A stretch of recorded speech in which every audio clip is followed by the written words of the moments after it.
салому дуруд ба тамоми мухлисони Барселона ва канали БАРСЕЛОНА. Шаби гузашта Барселона дар меҳмонӣ бо аутсайдери Ла Лига дастаи АЛАВЕС бозӣ кард ва 3 имтиёз ба даст овард.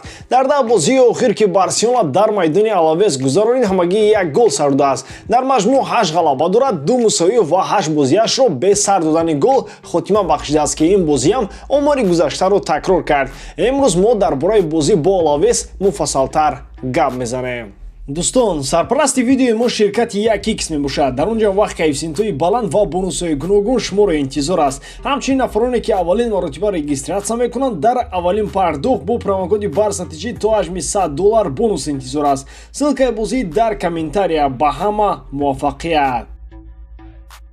ҳайати асосии дастаро хави чунин интихоб намуд. Дарвозабон Тер Штеген, мувофиқатгарон Жорди Алба, Роналду Араухо, Жерар Пике, Сержино Дест, нимувофиқатгарон Френки де Йонг, Серхио Бускетс, Педри, ҳамлагарон Абдеи Залзули, Люк де Йонг, Ферран Торрес. Дар дақиқаи 13 пас аз партофти Педри, Люк де Йонг зарба зад, вале зарбааш дақиқ набуд. Дар дақиқаи 38 Абдеи Залзули бо суръати баланд ба ҳуҷум гузашт ва зарбаи кунҷӣ ба фоидаи дастааш кор кард. Педри зарбаи кунҷиро иҷро намуд ва Серхио Бускетс дар ҷаримагоҳ бо сар зарба зад, вале дарвозабони АЛАВЕС дар ҷояш буд. Дар дақиқаҳои охири қисми аввал Ферран Торрес ба хатогӣ роҳ дод ва дар натиҷа АЛАВЕС ба аксулҳуҷум гузашт ва зарбаи Пере Понс рост ба дастони Тер Штеген рафт. Бо ҳамин қисми аввали бозӣ ба анҷом расид.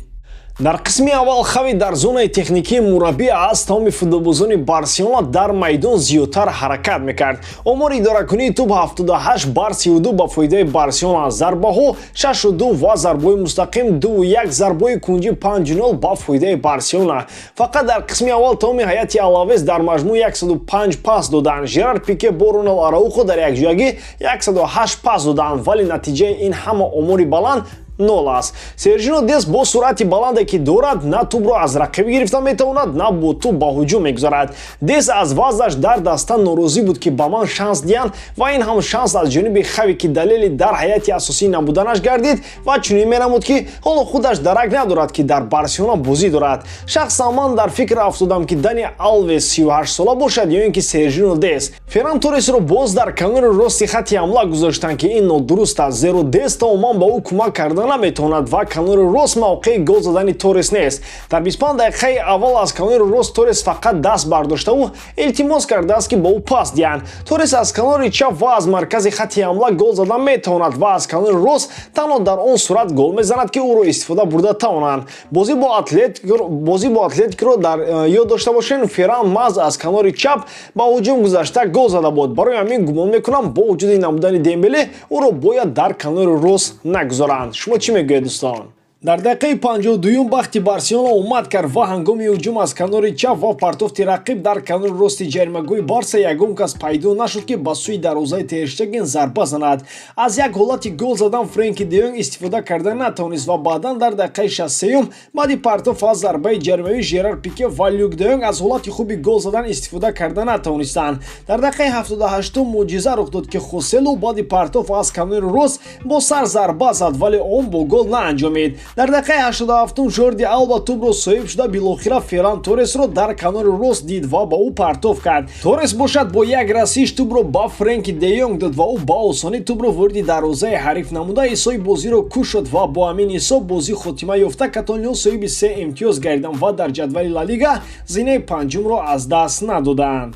Беҳтарин футболбози Барселонаро дар бозӣ бо АЛАВЕС гуфтан бароям душвор аст. Бовар кунед дӯстон, Педри дар бозӣ бо АЛАВЕС 6 ҳолати гол задан ба ҳамдастҳояш эҷод кард ки ин беҳтарин нишондод дар байни бозингарон аст. Френки де Йонг бошад голи зад ки ба даста ғалаба овард. Услуби тики-така хуб аст ва фоизи идоракунии тӯб пурра ба фоидаи Барселона буд. Аммо сухани яке аз беҳтарин мураббиёни муосир Хосеп Гвардиоларо пешкаш мекунам ки гуфта буд: аз пасҳои зиёди бефоида ва тики-такаи бемақсад хеле нафратам меояд. Чунин футболро бояд дар партофгоҳ пардоянд ва истифода накунанд. Ҳамеша ҳар як пас бояд мақсади худро дошта бошад ва мақсади асосии ҳар як пас гол задан ба дарвозаи рақиб аст. Футболи зебое ки бо пасҳои зиёдаш ягон натиҷа намедиҳад, таоман дар ягон даста натиҷа додан наметавонад, ҳатто дар Барселона. Ин суханонро бояд хави ҷавон ҳатман ба футболбозони Барселона пеш аз ҳар як бозӣ хотиррасон намояд. Ғалаба ба тамоми мухлисони бошгоҳи Каталонӣ муборак бод дӯстон.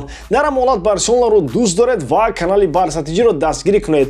Дастгирии шумо пешравии мо. Бо шумо мисли ҳар вақта Муҳаммад Гаиров. Хай бачаҳо, дар паноҳи Аллоҳ.